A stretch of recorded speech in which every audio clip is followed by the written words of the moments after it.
Okay, good morning, those who have joined and those who are about to join, and good morning to those who will watch the recorded version. As many of you last time reached out saying they were very grateful that the version was recorded and put on the YouTube channel because they got to watch it and listen to it at their convenience. But since we have this particular time of 8 to 8:30, we said we will stick with this and we will, send out the recorded version, which is reaching many more people. Now, two things. One is this topic was requested by one of the participants of last time. And as Victor was just saying, I think this is a very, very interesting topic. Not only is it an interesting topic, I think it's a very relevant topic in the times that we are living today. It is always a relevant topic because change is something which is constant in life. We change every day, things change every minute.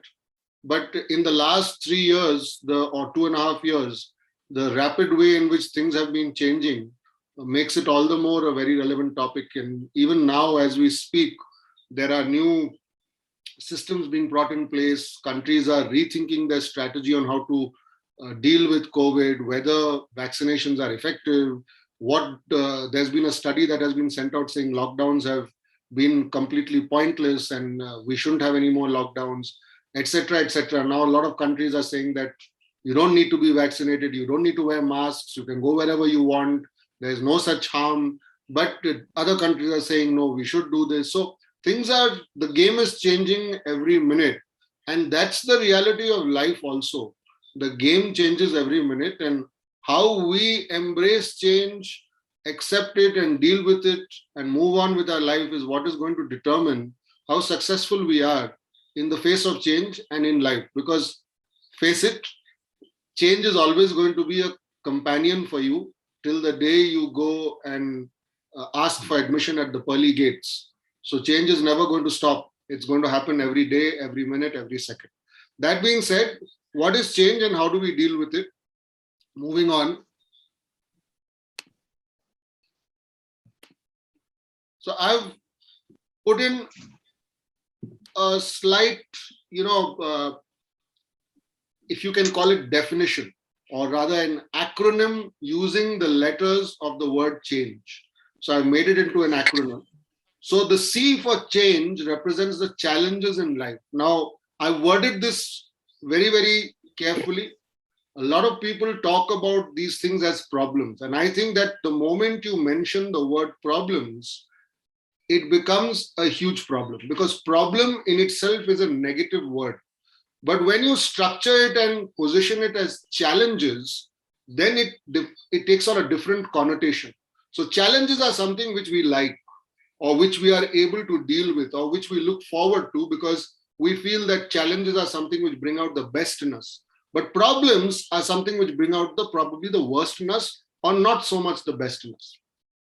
So challenges in life, two hurdles that require. Now, hurdles, what are hurdles? Hurdles are those obstacles that you keep facing in life. And believe you me, I'm sure all of you experienced people will realize and recognize that hurdles are, again, a constant companion in life. You seem to it's like that 110-meter hurdle chase, which actually never ends at 110 meters. The moment you finish those 10 hurdles, there's another hurdle that comes up. So hurdles that require, A stands for an ample amount of patience. Now, this is the key word when dealing with change. You need to be patient, or you need to have patience. I think this is something that is very lacking in most people today, because we live in the generation of Maggi instant noodles. Everything one has to be done instantaneously. Bosses want reports as if it is something that can be worked out or whipped up in a matter of seconds. Children want things without realizing what sacrifices parents have to make to get them. Parents want children to respond to certain things without realizing that the generation has changed. And then in life itself, there are so many things that do not happen in the way that we expect or want them to happen. And if we develop the right amount or a little amount of patience, it will be easier for us to accept change. And patience is not to be used as a burden, but patience is to be used to reap the rewards that will come to you and the satisfaction that will come to you for a lifetime. Eternity would mean a lifetime.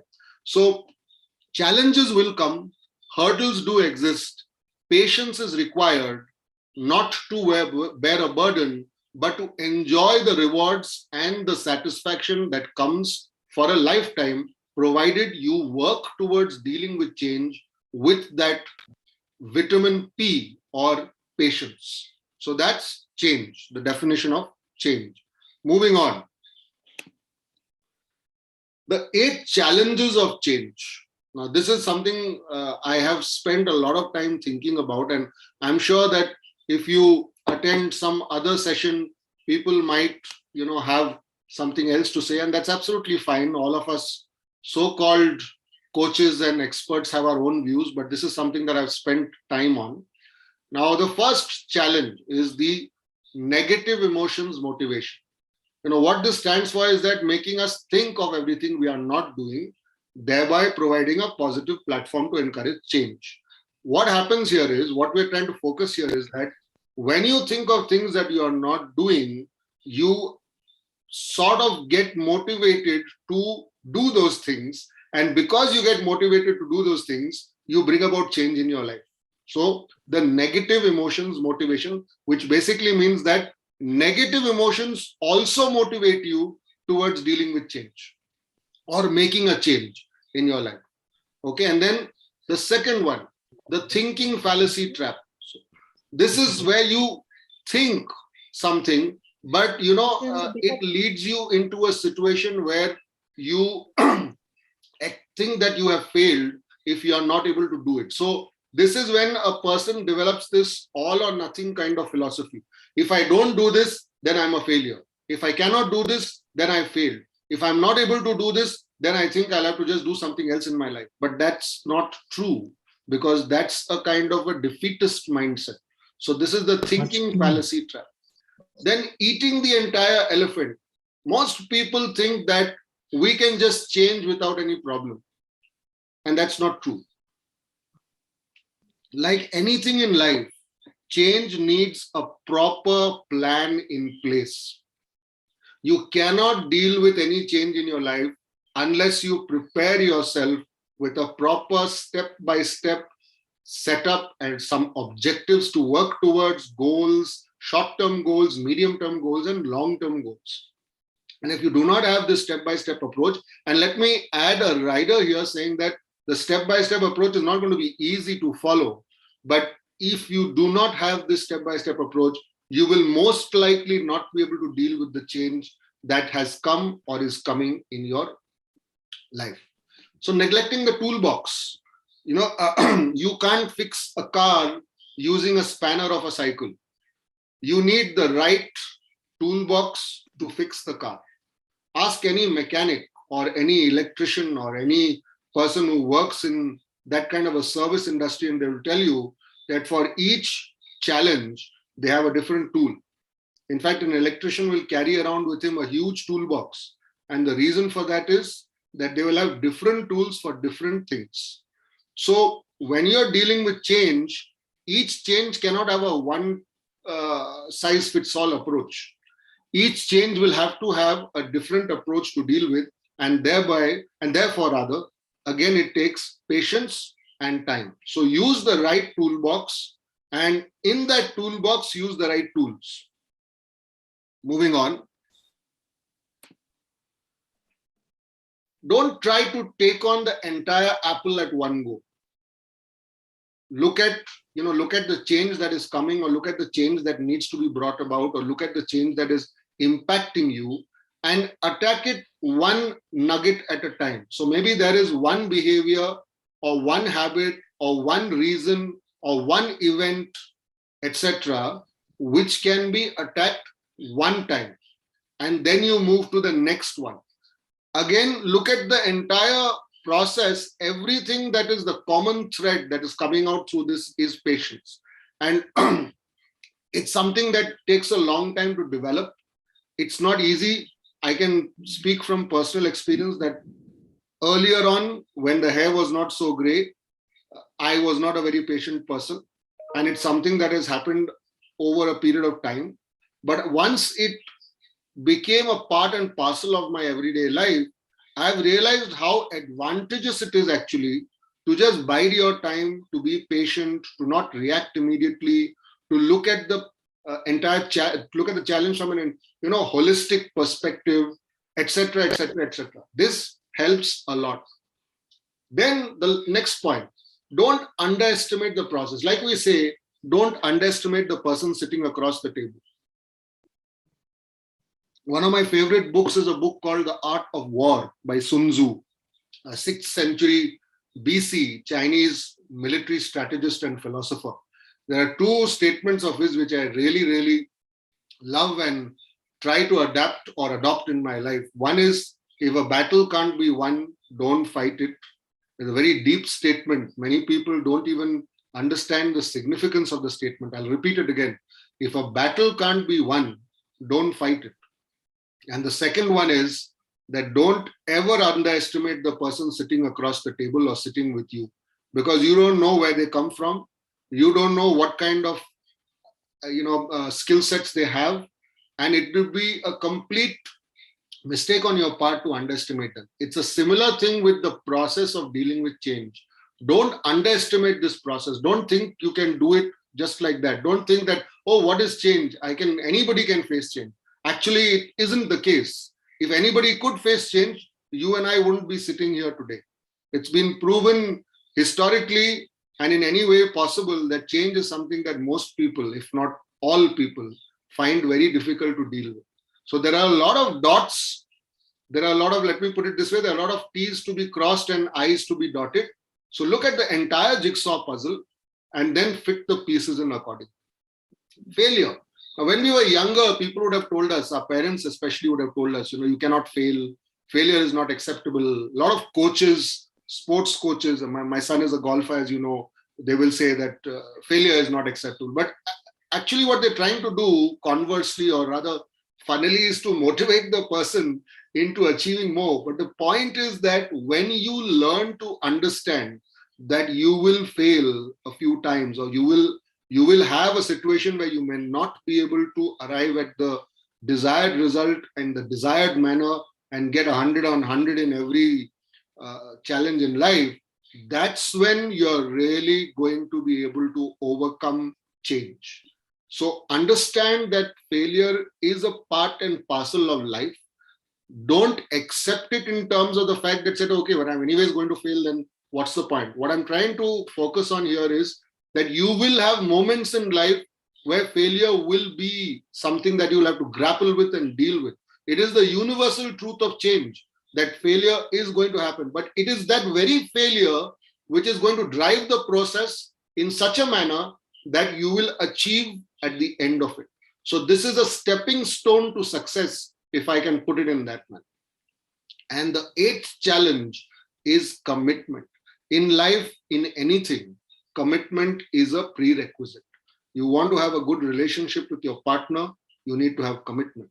You want to be a good parent, you need to have commitment. You want to deliver at your organization or in the chosen profession, you have to have commitment. You want people to develop a good equation with you, you have to be committed to develop a good equation with them. And they may still not come around, but commitment is something that is very, very key, but is rarely ever made.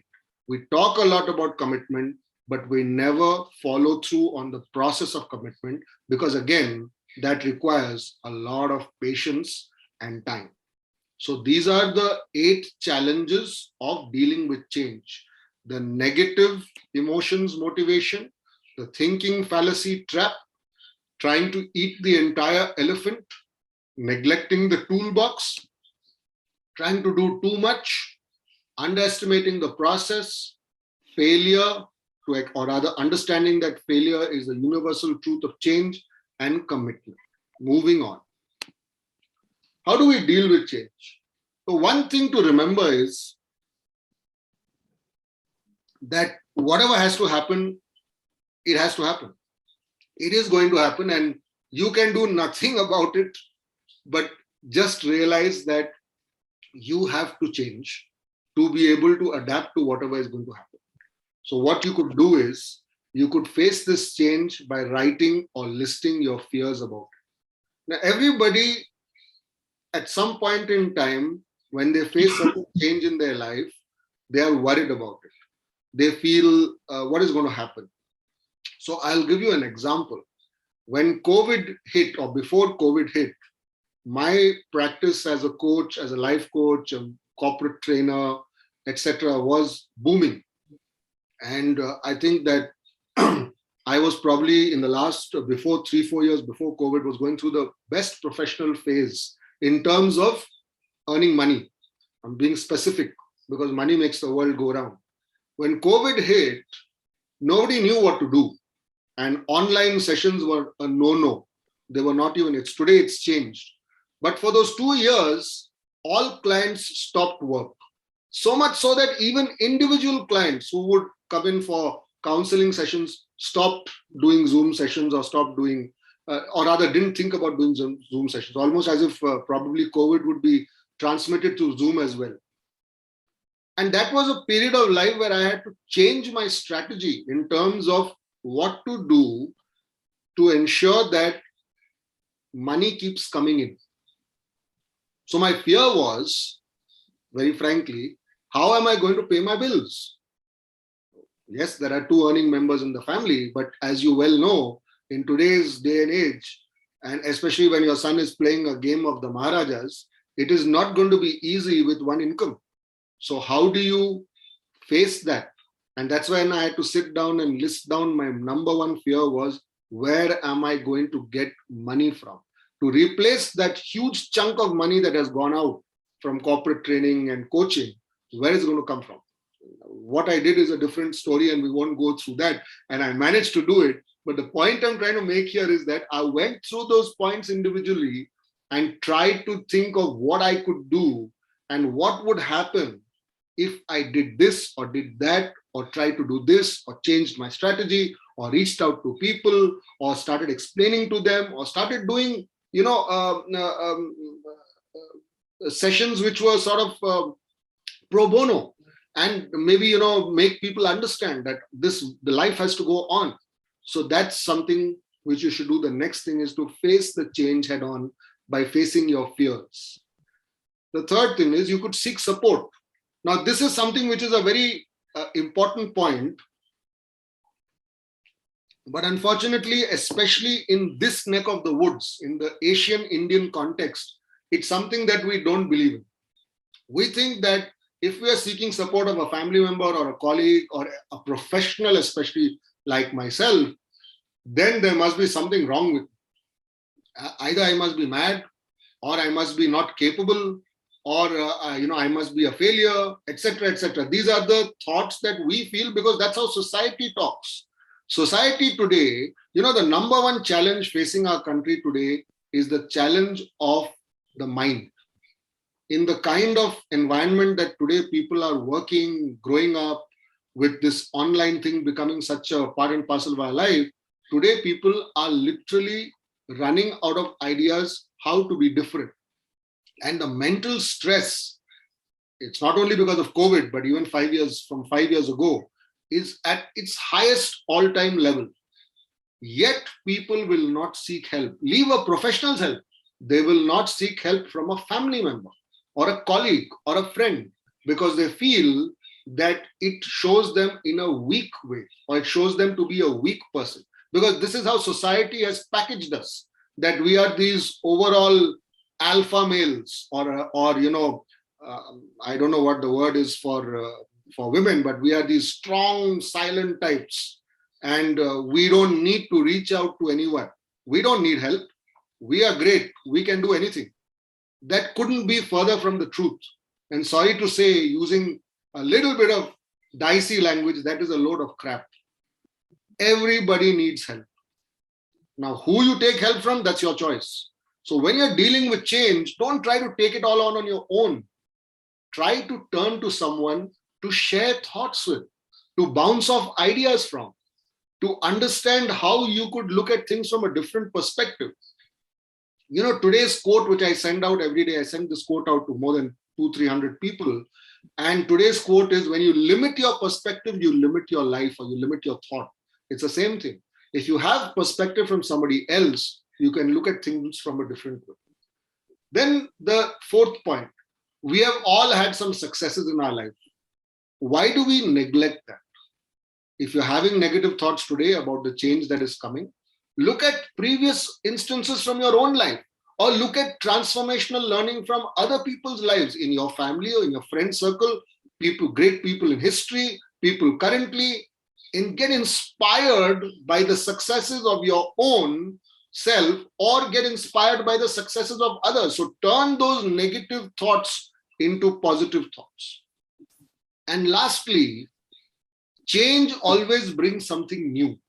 And basically, the fear here with most people is that we fear the new. We are very comfortable to do the same thing that we've been doing day in and day out. We don't want to take up something new because we are worried what will happen. But I say to you, my friends, be flexible and embrace the change by being open. Take on something new and your life will change dramatically. Okay, moving on. So be a part of the change. There's a famous quote of Mahatma Gandhi, be the change you want to see in the world. So this is basically be a part of the change by being excited, develop anticipation, create the buzz, do something or rather behave in a manner where things are going to be amazing.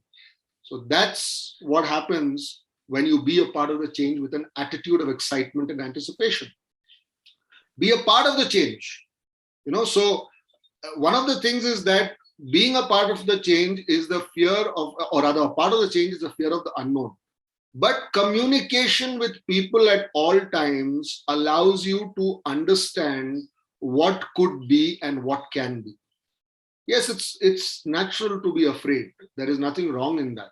Again, something which we have been told from the time we are children. You shouldn't be afraid. Boys don't cry, and all that kind of nonsense which has been communicated over so many years that today it's difficult to rewire the mindset of most people. But it's okay to be afraid. In fact, being afraid, I would say, is a good thing because that keeps you on your guard. When you're not afraid, that is when you let your guard down. So part of the change is fear of the unknown. But if you talk to others and get perspective from them, that will allow you to face this change in a more structured and positive manner. Then calmness. We spoke about patience.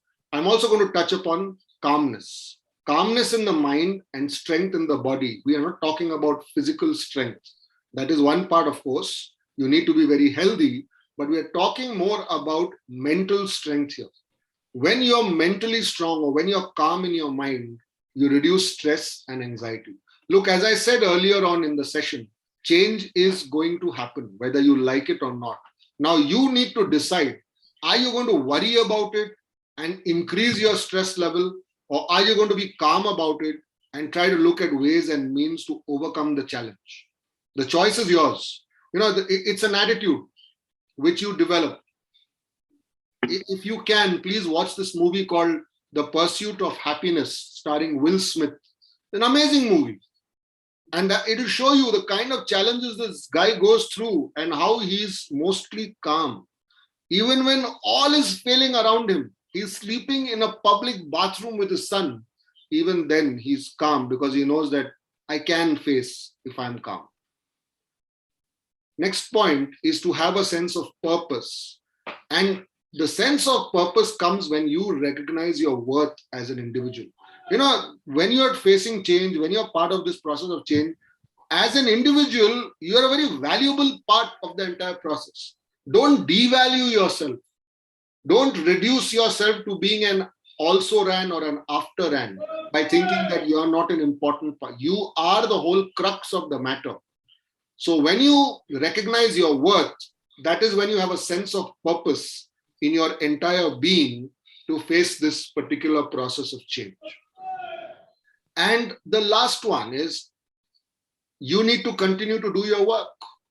Look at the macro picture, the big picture. Tomorrow is always a new day. What's happening today is done for today. Let today worry about today. and then move on to tomorrow. So don't think that everything ends today. There's always another day. There's always a new thing coming up. There's always something to look forward to. And when you have that kind of a mental framework, it will be very, very, I can't say easy, because that would be a wrong statement, but it'll be easier to deal with change. And continue to do your work, see the big picture, and realize that tomorrow is always a new day. And that is the session done for today. So I will just recap. I saw that a couple of people joined a bit late, and I can understand. So we said change is basically, I've acronymed this up. So I've used the word change, challenges in life, to hurdles that require an ample amount of patience, not as a burden, but for satisfaction for an eternity. We said there are 8 challenges: the negative emotions motivation, the thinking fallacy trap, trying to eat the entire elephant, which is not a very advisable approach, not using the toolbox or the right toolbox, trying to do too much at a time, underestimating the process, not realizing that failure is something that is a universal truth of change, and then not having commitment towards the process. What has to happen is going to happen. Face your fears, seek support. If you don't have a family member, you don't have colleagues, go to a professional. It is not wrong to seek professional help. There is nothing wrong with you. You're just trying to get a different perspective. Turn your negative thoughts into positive thoughts by learning from your successes or getting inspired by other people. Be flexible and then be a part of the change. Don't be worried about the unknown. Talk to people. Reduce your mental stress by being calm. Have a sense of purpose by recognizing your worth, and then remember that tomorrow is always a new day. So see the big picture and move forward towards tomorrow. I will stop sharing the screen now, and I will say thank you to all of you who joined, as well as I will be sending out the recording, and those who sent your wonderful feedback through YouTube, WhatsApp. I really appreciate that you took the time to appreciate the effort put in. That makes it all the more worth the while. So God bless you. Have a great week, and we will meet next Saturday at 8 a.m. with another. In the meantime, if there are any topics that you feel you want me to take up, we have covered 4 topics since we started. You can please send in a text to me, and if I'm able to address that topic, I most definitely will. So God bless you once again. Take care. Bye-bye. Bye, Doc. Thank you.